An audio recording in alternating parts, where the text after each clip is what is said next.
You are listening to Lone Star Community Radio on 104.5 KCZW LP Conroe and 106.1 KZCC LP Conroe and worldwide at irlonestar.com. Welcome, ladies and gentlemen. This is Rick Schissler.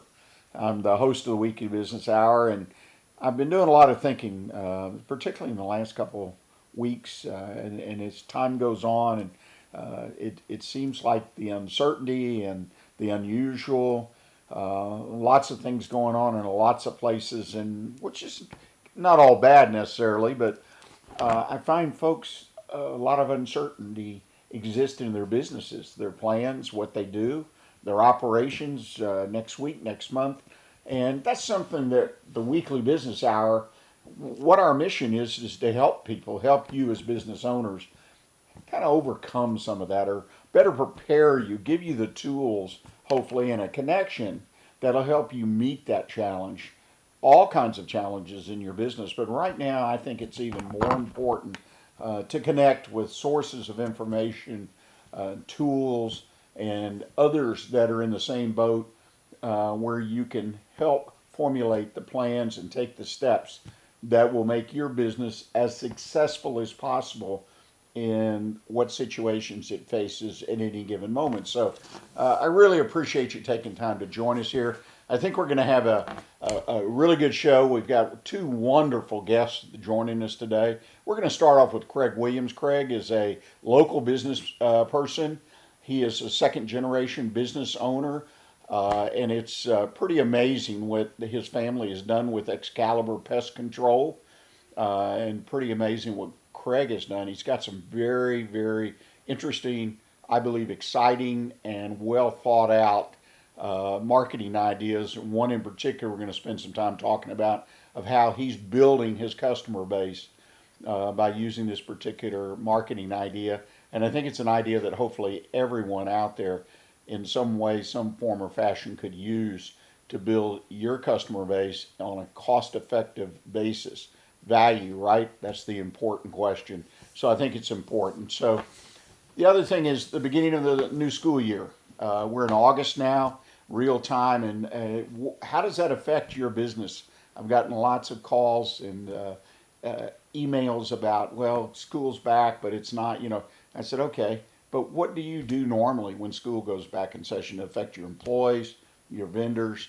If you're in a business that affects your customers, you're probably prepared, hopefully, or best prepared you can be. So we're going to talk about things like that today and over the next few weeks. And hopefully, if you have a question, you'll drop us an email at onebestconsult@gmail.com. That's the number onebestconsult@gmail.com. But for right now, I want you to stop for a moment, pull out your pad and pen, and listen to a conversation I had recently with Craig Williams, the owner of Excalibur Pest Control. Well, ladies and gentlemen, welcome. We're out on the streets. Today we're going to drop in and visit with a good friend of ours, Craig Williams. Craig is the owner of Excalibur Pest Control. He's also the host of the Homeowners podcast. It's broadcast weekly. And we're going to talk about that because he has been successful, very successful in tying a podcast into his business. In other words, part of his marketing. So I think you're going to find this very interesting. Pest control business, right? Killing bugs, very interesting. But no, I think Craig's done a great job as a small business owner and entrepreneur, got that spirit. So Craig, thanks for taking time to visit with us today. Thank you so much for having me on the show. I've been watching for a while now, so excited to finally get to be on the show. The introduction makes me sound a lot smarter than I am. It's really the brilliance of accident is what it is. So well, now that you've had an accident, you got to explain yourself. Why is it the brilliance of accidents? Tell us. Well, it's two things that really, 20 years ago would never have been paired together, and really never when, the pest control business for our family has been successful for a long time now. So when we decided to start doing the podcast, it was really a hobby and just intended to be fun, but it ended up being this beautiful marriage that has worked out well for both. Well, it's interesting, and I find what you've done, because I know a little bit more about what you've done than maybe even I let on to our guest and to our listeners. But you've really taken an idea, and others have done this to some extent because I've listened where people have used the podcast, video cast format and used it as part of their marketing, advertising of their business. It's got a whole approach to it, and what you're expecting and what you're delivering. It's, to me, natural. You're a natural for that, in my opinion. So thank you. But before we get into it, let's talk about Excalibur. That's the foundational business. You mentioned Yes. family, your second generation. Tell us about the pest control business. What does it take to be successful in that type of really intense service business? Yeah. And, the word success, I think, bears some definition, because I think a lot of people hear success and mean making lots of money. And that doesn't mean that the business doesn't make lots of money. It does. But I think a lot of people hear success and they're like, oh, you're a multimillionaire. And that's not the case. Businesses can be designed in order to fulfill a lifestyle. And that's really what has made Excalibur a success for us, is because it has allowed us to function as a family.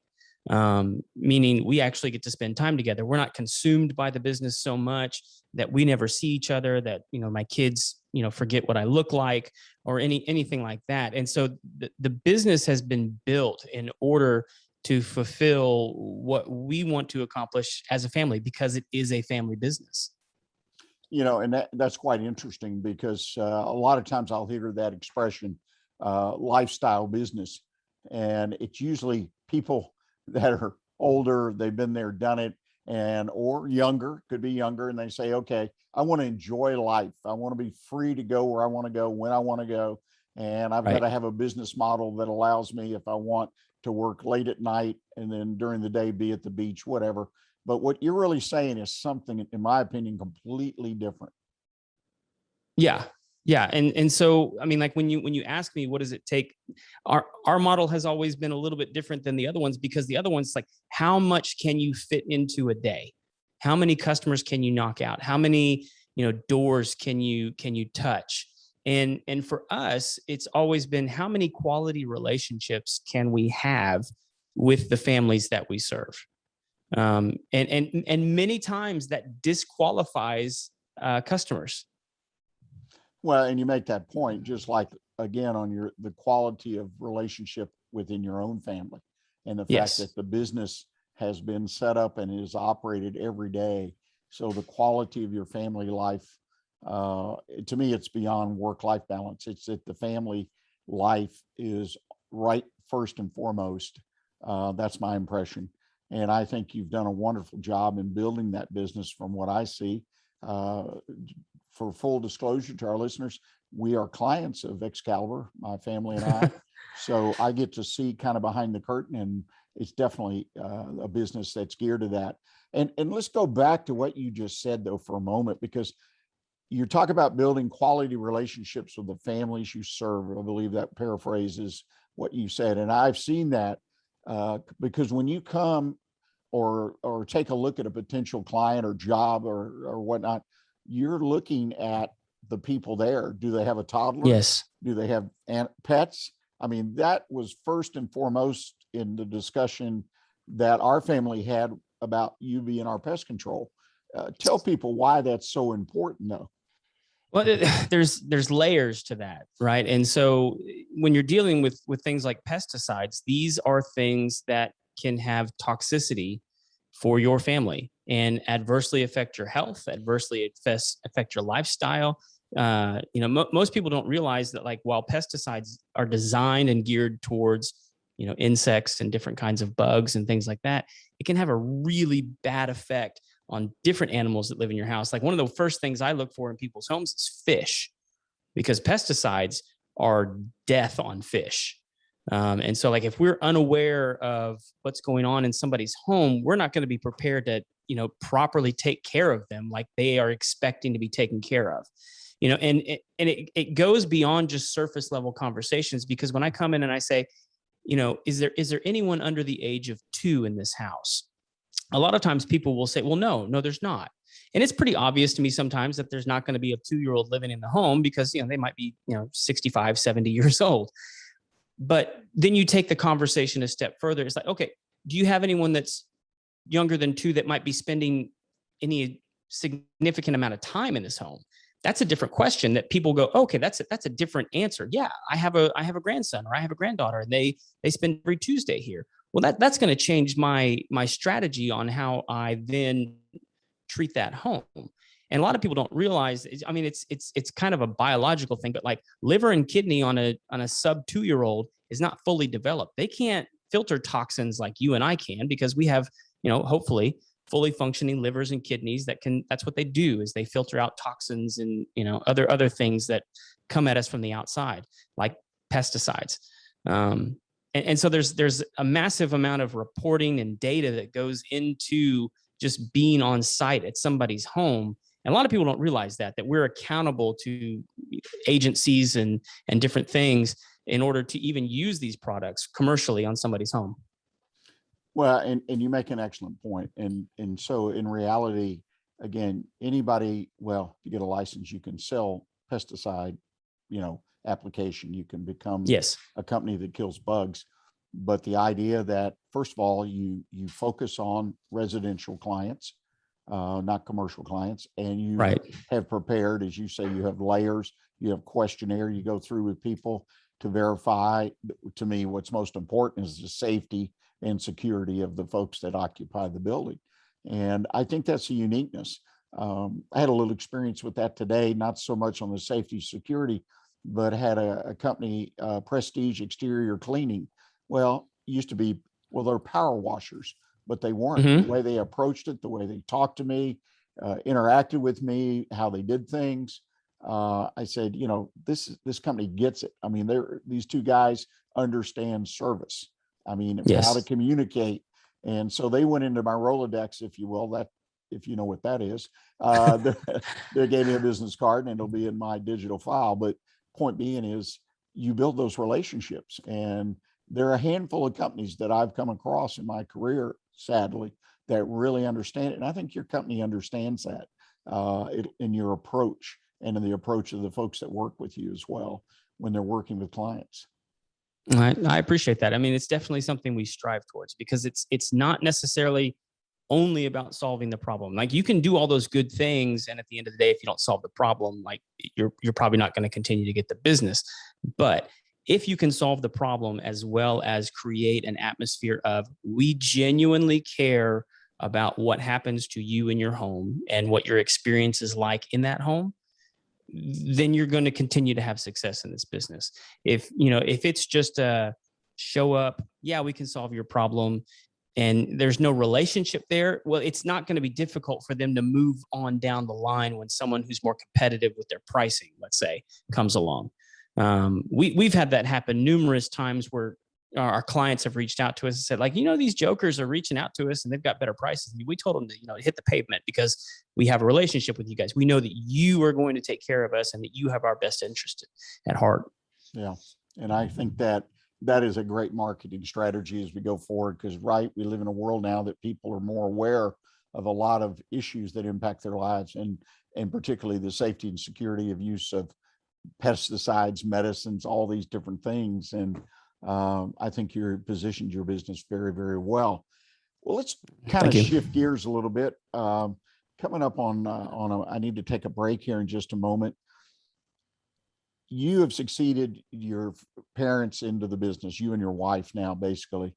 What's the major challenge, if someone's listening, to succeed a generational situation into a business? If I can condense it down to one word, I think it's trust. Because no matter what, you're a different generation of person. And so you're going to come at things with a different perspective. You're going to have a different idea about the way things ought to be done or should be done. And the people who have come before you and have done an incredible job, like my parents have, they're going to have a different idea about, this is the way we've been doing it for 20 years. Why would we ever change it? And so when those confrontations come about, you have to have a relation. It seems like this keeps coming back to relationship, but you have to have that relationship where this person is not out to get me. This person is not, trying to take me down. This person actually has my best interest at heart. And if you can always cycle back to that, if you have a healthy relationship with those people in a generational business, that they actually want what's best for me. They actually want to see me succeed. They want to see the business succeed. They want to see our customers have a good experience. If you can always cycle back to that, it's much easier to have those conversations, because that they're not after you. They're just after to help. Now, it may be a different idea. And so like, you have to be willing to trust that like they're out for your best interest. And so they're trying to protect you, and they have to be willing to trust and say, this is not the way we've done it, but maybe they have a different idea, and maybe we just need to let them fail and figure out that our idea is best, or maybe I'm wrong and their idea is actually going to excel the business and move it beyond where it's ever been. And I've seen both of those things play out in our business. There's been things that I've tried to implement that have absolutely flopped.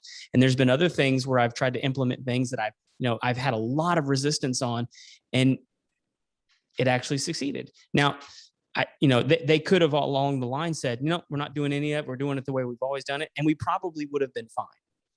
But you have to be willing to trust your family, to say, I have your best interest at heart.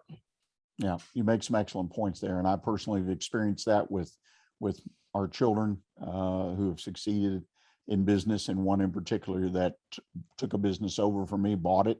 And I still counsel him, and I had to learn the hard way to let him run and be there to catch him if something happened. And he's done an excellent job and made the business a lot more than it ever would have been previously. Kudos to you, because that's hard. Yeah, very hard. And my father did the same with me, so I should have known better.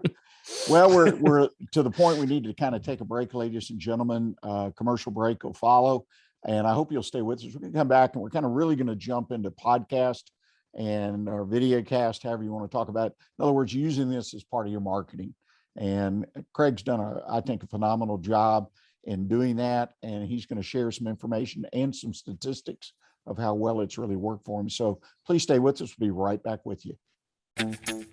Path to the Plate is a research-based education program that helps consumers understand how their food choices impact their health by making the connection to agriculture.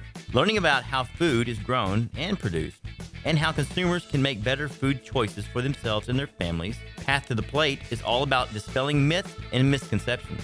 Find out more online at pathtotheplate.tamu.edu. We are Texas A&M AgriLife Extension, helping Texans make their lives better. Hey y'all, it's DJ Mike from Dance Time in Texas. Join me Monday through Friday at 8 a.m. as I count down the top 10 Texas Red Dirt songs that are packing the dance floor. I'll be featuring local artists and the story behind the hits, shows in the area, as well as new songs that make you want to dance. It's Dance Time in Texas with DJ Mike on Lone Star Community Radio, 104.5 KCZW and 106.1 KZCC, Conroe, Texas, or online, irlonestar.com. Well, welcome back. We're still out here in the woods right off of 1488. We're visiting with our good friend Craig Williams, owner of Excalibur Pest Control, and also the host of the Homeowners Podcast, a weekly program that he puts together, produces, directs, and appears in. And he has built this vehicle to directly connect with his pest control business, to drive business, to connect that business in the area of marketing and advertising. Well, Craig, we went to break. We talked a lot about Excalibur. We talked about the transition briefly from generation to generation in ownership. So let's talk about podcast. I mean, how did you decide to do a podcast and be part of the marketing of your business? Well, I mean, for me, it was an easy thing to do. I had a previous career in audio engineering, so I'd always had all this gear lying around that my wife was always fussing at me about, and so I decided to put it to use. The initial concept of the podcast was something I heard from Zig Ziglar years ago. Is like, if you want to be successful, help as many people get what they want as possible. I'm paraphrasing, but that's essentially what he said. And so my concept for the podcast was, in my own networks around what I do with pest control, I know so many people who are talented at what they do, whether it be, air conditioning, lawn maintenance, plumbing, like interior decorating, all these things that I keep bumping into people who take care of people's homes. They're really talented at what they do, but they're terrible at their marketing. And so if I could create a vehicle in which I could help promote them and get their name out there, get their information out there. And, podcasting was, on the rise at the time. I was like, let's just start a show where we can bring these guys in, talk about what they do, let people get to know them. And that way, if they want to, they can hire them. And so we've been doing the show for almost 3 years now. And it's, for us, it's been successful. It's not reaching millions or anything like that. We did take down Bob Vila. We surpassed him in the reviews. We're a better reviewed show than him, even though he's not making shows anymore. But yeah, so that's the genesis of it, was like, how can we help other business owners like us promote their business? Yeah, and you have to be hyper focused on this, right? So in our case, the Montgomery County area, Conroe, yes. Montgomery, the towns and cities in this area. Because having listeners in other parts of the country, is there any way that you help your business by appealing to those people? Well, yes, not the pest control business, but in the podcast business, absolutely. Because we're in all 50 states now. We're in 12 different countries, and we constantly are in contact with people across the country, across the world. And so it's been an interesting view. And so people will reach out to us or to me in particular and say, like, what do you know about this pesticide? Because they know, because I host the show, that I have a pest control business. And so they'll reach out to me for information about other businesses in their area. And now we're starting to be like, well, why don't you open a branch of your business in this town, or different things like that, which we're not prepared to do. But it's good to see the power of the vehicle. Well, there's no doubt about it. And I back up to something you said that really resonated with me, is you look for businesses that are serving the same customer that you are. And yes. You connect with them. And if you put your hand out and help me by doing that, then I'm going to be more in the state of mind, if you will, of referring business to you. Absolutely. And that's everyone that stepped foot through the studio has referred me numerous clients. And it's not because I asked them to, and it's because they recognize that I'm sticking my hand out and saying, like, let me do what I can for you, and expecting nothing in return. Because we don't charge people to come on the show. They're not buying ad space or any of that kind of stuff. We for our audience, and this is absolutely true. We want to get the best information into their hands so that they can make the best decision for their home. Because even though the air conditioning repair person that we might have in the studio, they're here in Montgomery County, and they're a great air conditioning company. The information that they get on our show is going to help them evaluate their air conditioning company in Orlando, Florida, or Mobile, Alabama, or Baltimore, Maryland, wherever it is. It's going to help them have good information to ask whoever it is that comes through their door. Well, do you do this, and why? What about this? And it equips homeowners to ask better questions to the service providers, which is just better for every industry. Yeah, I think people that are listening to this and consider, or maybe now considering, once they've listened to our discussion today, of doing a podcast video cast that connects their business with their potential clients or customers, needs to understand you are doing a lot of how-to, how you should, bringing in these local vendors, local service people, right? And asking them what should be done at this point in time, say with your air conditioning heating system, or right, these people have had this plumbing issue. I've heard more people with that. What's the best way to avoid that once you solve it? So that kind of information, there's no doubt that it equips people to deal with vendors and evaluate to get the best people. Yeah, absolutely. That is really interesting, and I think that's a perspective that really would enhance anybody that's doing anything like this. Let's talk about a little bit of nuts and bolts.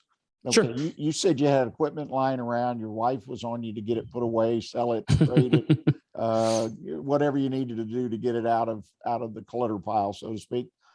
So you had that advantage. You had the equipment. Yes. But what steps did you go through? I mean, without getting too far down into it, you're in 50 states and 12 countries. How do you do that? Well, I mean, a lot of that is, getting people to engage with your content online. Social media is a powerful platform as well.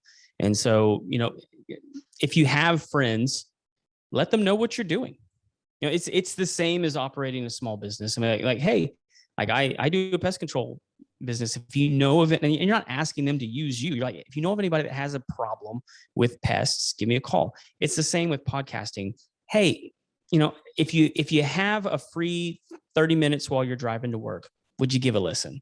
And then, click on the stars to let us know how you did. I don't care if it's 2 stars. I don't care if it's 3. Just let us know what you thought about the show. And send personal notes. And it's the same way as doing business. Just let people know.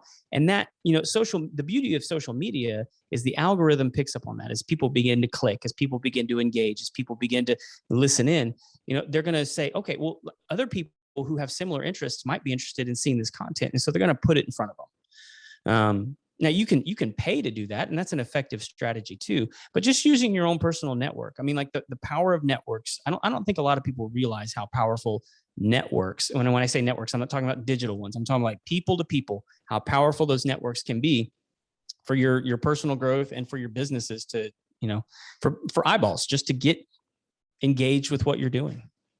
Especially in a concept like this, it's somewhat novel.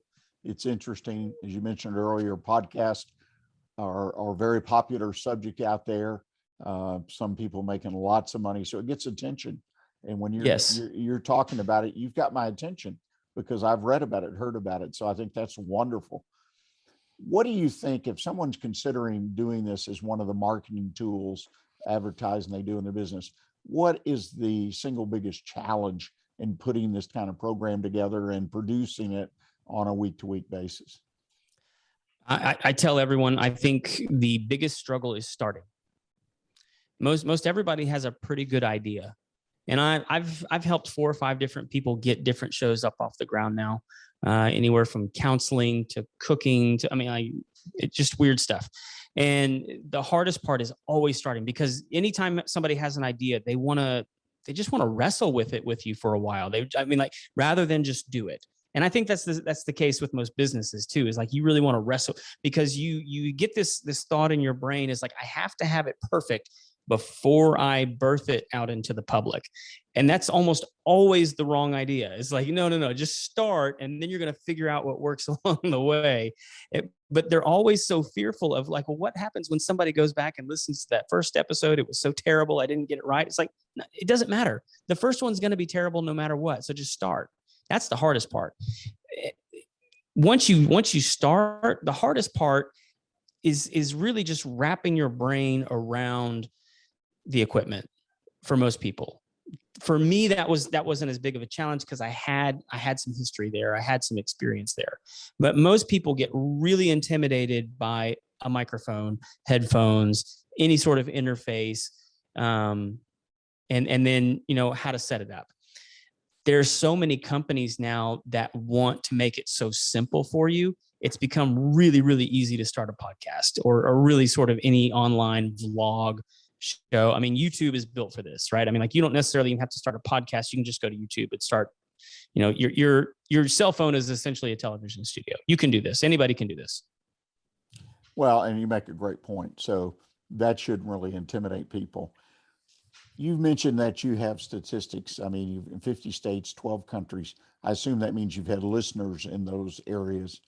Yes. What are some of the other statistics or information that you connect the fact that you've put your blood, sweat, and tears in this production that have paid off over here in your pest control business?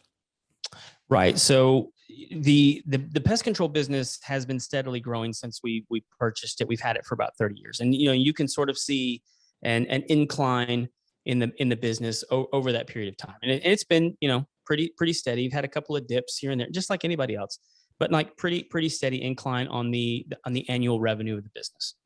Since we've started the podcast, there's been an interesting change in the numbers and an uptick. And so I've gone back through and calculated for the divergence, essentially. And because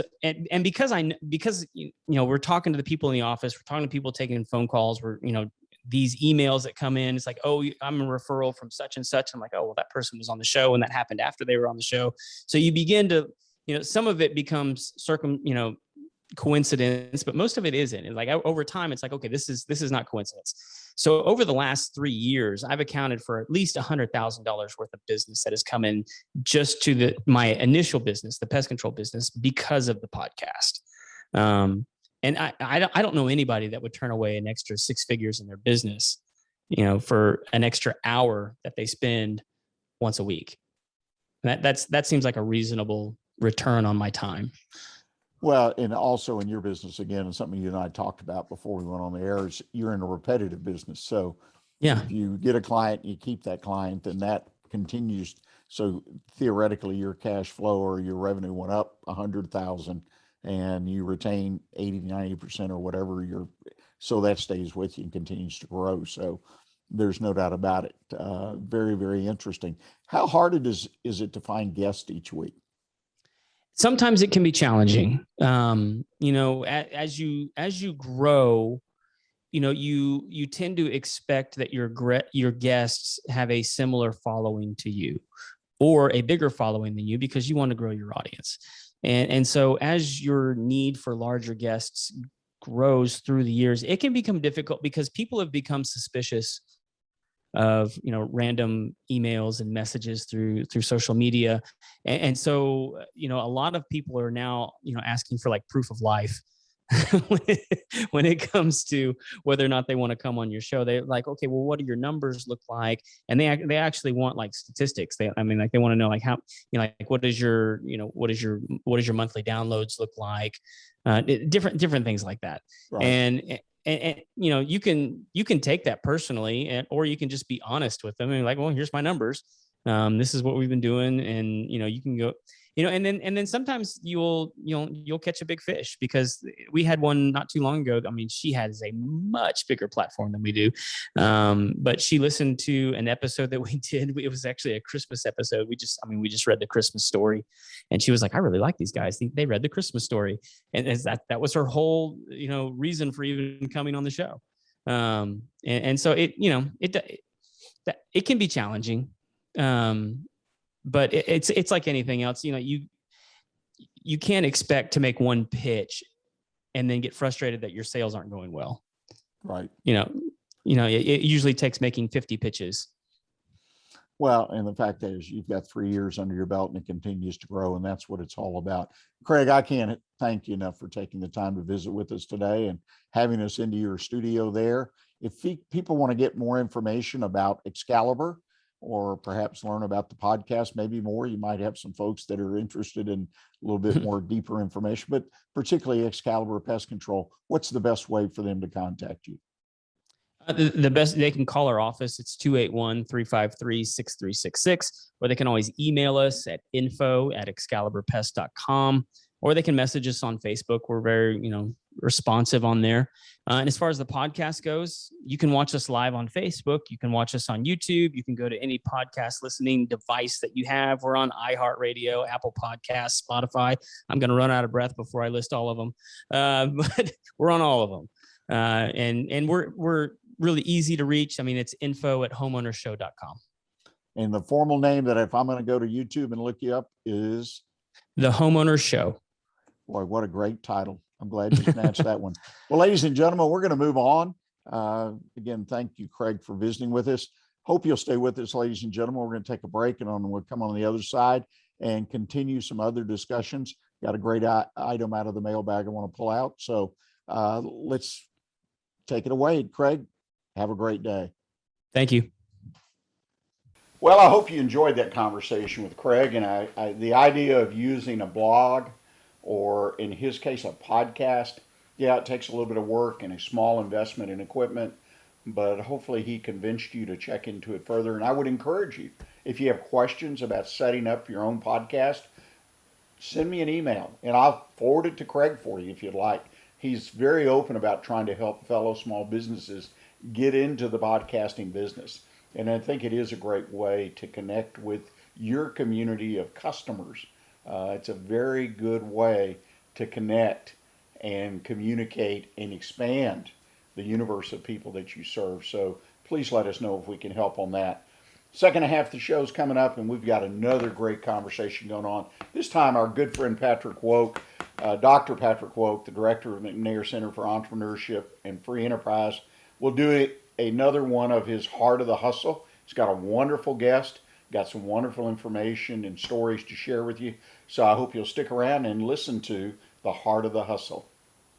An estimated 1 in 10 births will result in a neonatal intensive care stay, also known as the NICU.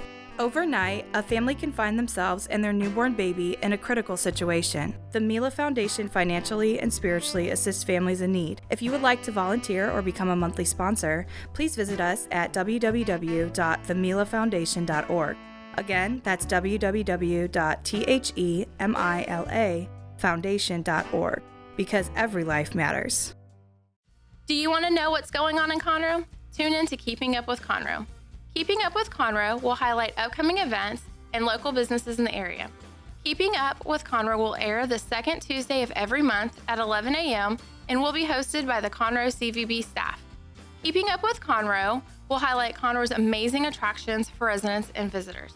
So tune in to Keeping Up with Conroe and join the staff of the Conroe CVB every month on Lone Star Community Radio. For more information about Keeping Up with Conroe and the Conroe CVB, go to visitconroe.com. Well, this is Rick Schissler. I'm the host of the Weekly Business Hour. And again, we appreciate you being with us today. We've had a great conversation with our friend Craig Williams, Excalibur Pest Control. And now, as I promised before we went to the bottom of the hour break, we're going to hear a conversation with Dr. Patrick Woock. He's the director of the McNair Center for Entrepreneurship and Free Enterprise at our own University of St. Thomas. For those that don't know, St. Thomas actually has a branch in downtown Conroe.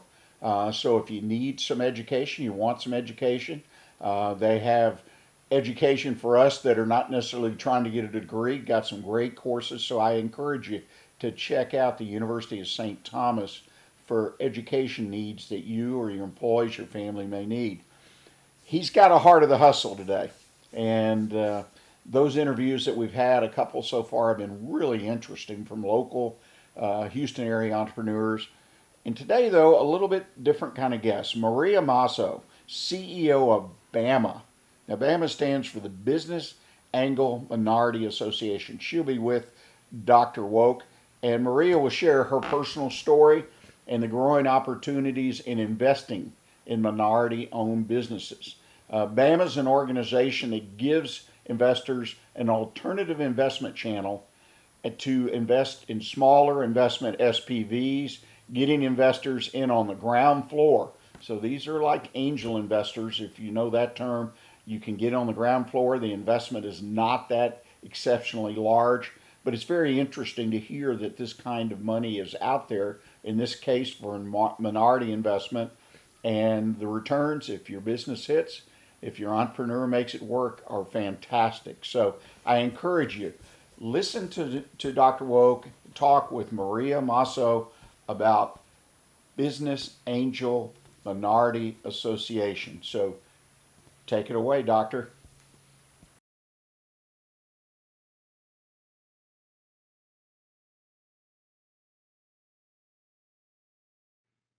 Welcome back. And once again, this is Dr. Patrick Woock on Houston's Heart of the Hustle. It's great to see you back here in the studio. And we have a great guest for you today. We have Maria Masso. Maria is coming from BAMA. BAMA, one of my favorite new organizations out there. It's a business organization that is focused, it's an angel organization, it's focused on helping minorities and bringing minorities together. An association here in Houston, I think you started it last year during COVID, right? Very challenging. And she's here, she's the CEO of BAMA, and here to tell us a little bit about her company, tell us about background here in the Heart of the Hustle. tell us about what it is to be an entrepreneur. But I do want to talk a little bit about the accolades you recently got from the Houston Business Journal. And I believe one of I think it was a magazine or what's called a peer article is Solo Mujeres. Mm-hmm. Solo Mujeres. And maybe you can tell us a little bit about Bama and tell us a little about what happened with Solo Mujeres, if you don't mind. Go ahead, Maria. First of all, thank you so much, Patrick, to having us here today, and thank you for this invitation. So, Solo Mujeres, it's a magazine for mujeres, Latin mujeres, Latinas that are in business, and they recognized me last year for our support from a financial perspective, investment perspective, to the Latino community. It was a fantastic recognition, and I was super proud to get it. And it was last year. After that, we had the Houston Business Journal recognition, Inspiring Women. And that recognition was about businesswomen that are doing a work in the community, that are inspiring other businesswomen to create their own enterprises, to go a step forward and find a solution for the problems that we have in our communities right now. And the category that I got was Inspiring New Businesswomen. And I was super proud and I'm very grateful to get both recognitions. And the third recognition that we got last year was from Houston Exponential. Houston Exponential is a nonprofit that is collaborating with the whole innovation ecosystem here in Houston. Their work is to support everyone from the startup to the universities to the investors to make a better job in the innovation ecosystems, and they recognize us as the diversity and inclusion champion for Houston last year.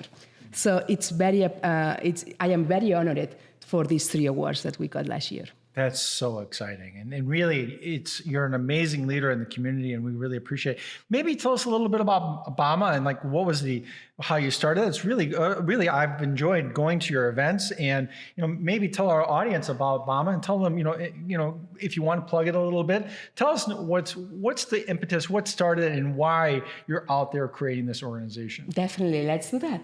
So BAMA is the Business Angel Minority Association. We are an association of investors. The majority of us, we are business angels, so individual investors, but we have as well corporate investors or VCs that are members at BAMA. We are an organization that run by membership, so our members pay a due every year in order that we select some startups for them, and every quarter we present those startups that are led by minority entrepreneurs to them in order that they can invest.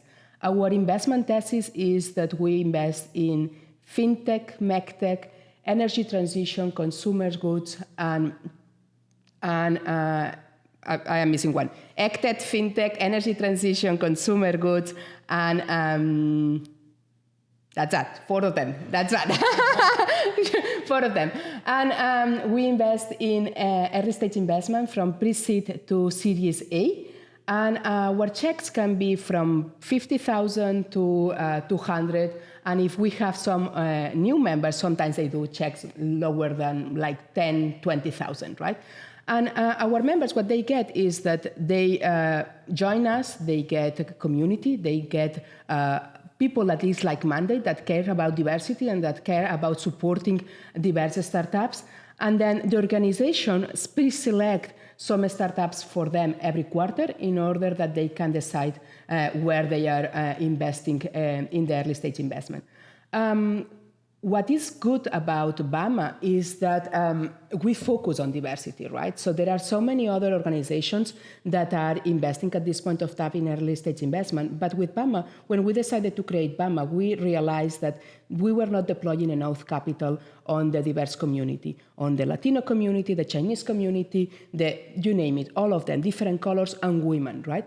And that the best way to support those communities, there are so many organizations that are creating accelerator programs for them, incubator programs for them, to help them to grow. But the problem is that if they grow and there is no investment that is going to be in the other side of the table, ready to make the check and help them to go to VC level, they will die at some point, right? So BAMA was created for that. BAMA was created to close this gap for the minority community and to start to deploy capital in those entrepreneurs, in diverse entrepreneurs that are having this fantastic talent and that they are creating these ventures that are amazing and they are having traction and they are ready to go to market. The other thing that it's important to notice here is that BAMA is not a nonprofit. BAMA is looking for returns, right? We are investors, and we are not doing, if we are making a check, it's because the level is there. It's because we really believe that you are going to give us these 5x returns, 3x returns, or 10x return, right? So that is super important because, for example, McKinsey has a report that is showing that if you invest in a startup that is a diverse startup that is led by diversity, the probability of returns or the returns that you are going to get is 30% more than if you invest in a startup that is not led by diversity. So for us was a aha moment. It's the right thing to do, and it's going to give us more money. Why not? Let's invest. Perfect. That's amazing. When you look forward, like 1 or 2 years into the future, where do you envision taking BAMA? What do you envision, like, where you're going to be with this organization? What do you want to do? There are two things. So first, we need to keep deploying capital. We need to keep doing checks. I love the fact that we are doing it in a business angel or in an individual way, because even BAMA is doing the due diligence as a community all together. We work in the due diligence for a particular deal together. The check is individual, right, at this point of time. And I think that this should continue in the future because it's giving to the investor the responsibility. It's giving the accountability in the investor, and the investor is learning, okay? So that has to continue like this.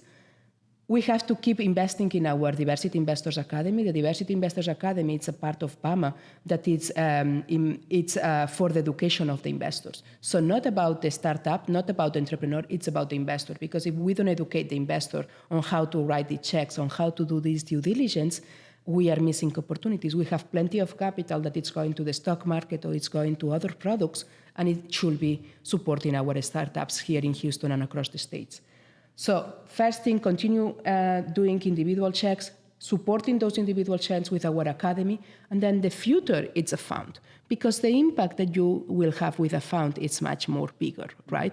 So even if I want to continue doing these individual things, at some point BAMA will launch the fund, and that will have a bigger impact in the whole community of innovators here in Houston and across the States. It's very exciting. That's very exciting. I look forward to seeing that fund come out. One of the things I'd like to always look at or like recognize is when you go back in time, like really like to understand, like, how did you start to become an entrepreneur? What sparked that spirit of you to start your own enterprise when you were young, or where in your life, maybe it was in Paris or wherever you were, that really sparked that spirit of becoming an entrepreneur? Yes. My family's always had companies, so it's something that I live with that at home. They always had companies, and so that was part of how I grew up, right? My mom was a real entrepreneur, my father as well. And then at some point, I decided to start my international career. You mentioned Paris. I went to Paris when I was in college, and it was a fantastic experience. Then I decided to join a corporation. I joined the Volkswagen Group, and I was working for Volkswagen for a while. Then I moved to other Fortune 500 companies, and I was in that was my corporate experience. And I was like 10 years working for corporate, and with corporate, I moved to London and then to the Netherlands, and then here to Houston. So I learned a lot from the corporate world, and I will say that I was one of these entrepreneurs, people that it's doing innovation inside of the corporations, but I was always missing the fact that I was missing doing something because I was passionate about it, right? Then, because personal reasons, we came here to the States. My kid has a health challenge, and we decided to come here to the States to find better odds for my older son. And thanks God, he's fantastically fine, a healthy kid right now, and playing in the Football Club Barcelona camp today. So awesome. But we came here because of that. And at that point, I decided that be a mom was priority for me, and I quit my corporate world, right? And then I started my master's degree, and we started to study about innovation and how innovation is impacting our life. And I saw all these technical devices that were amazing for my family. And And I had this clacka moment. I have to support this. I have to become a business angel. I have to do it. But then becoming an business angel was not as fancy as I was expecting, because I was Latina, my accent is very strong, I move my hands a lot, right? So I was not fitting really in the community of business angels here. And then I always has learned that if you have a problem and you have the way to make a solution, let's do it. And that was my first thing with BAMA. I found this issue for the diversity, for the minority community here in Houston, and I have the power to make a solution, so I started BAMA. Perfect. We're coming to the end of the show, but I would like you, I always ask my guests to leave like with a golden nugget for the audience, leave that's something that's really special, that kind of, that value that you've dug up as you know went through your entrepreneur process. What, if just really briefly, if you could tell us just really like a gold nugget that you would want to share with the audience today, something unique that's truly yours. I think that for me, what always works is know who I am, know my values, know where I want to go. And sometimes it's super important, the fact that even if you don't know how to arrive to where you're going to go, you do your baby steps. As I mentioned to you, I quit my job and I didn't know what to do, right? So I start my master's degree, right? And then I start my education. And then I did an internship with a friend. And then you need to do baby steps and know what you want to start an entrepreneurship, right? And I think that this is crucial, because if you just check the last objective, where you want to arrive, but you don't really know yourself, you are going to do mistakes in the way, right? And you always will do mistakes in the way, but at least you will be your own mistakes, not someone else's mistakes that you are replicating. At least know yourself, know where you want to go, and do baby steps in that direction. Amazing. I absolutely agree. Knowing yourself is extremely powerful. And I unfortunately, that's the end of the minimal time that we have for today. Thank you, Maria, for coming into the studio. It was beautiful to hear about yourself and hear about BAMA. Thank you very much for showing up today, audience. And once again, we'll see you very soon on The Heart of the Hustle.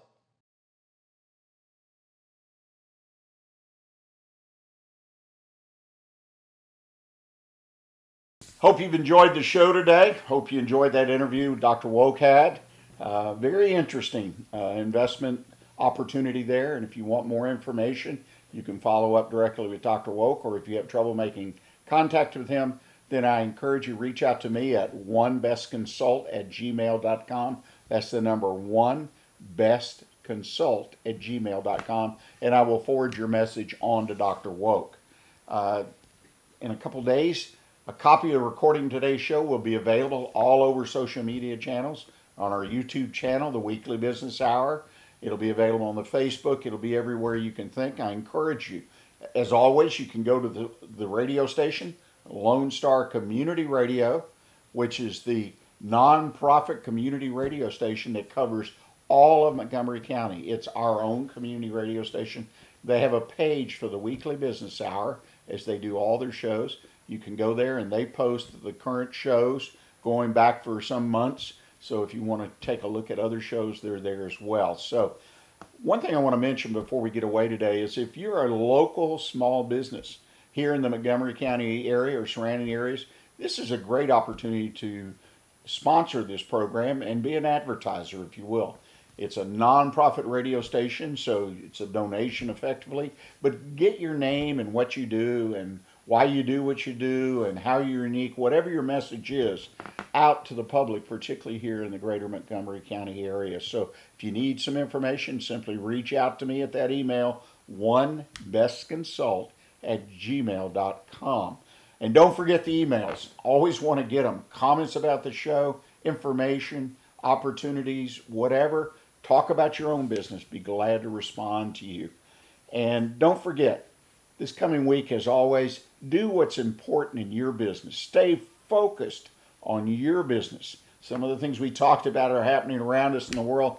You kind of shut that out for some period of time each week. Focus on what's important on your business. And much success to you. And we look forward to having you join us again next week here on the Weekly Business Hour.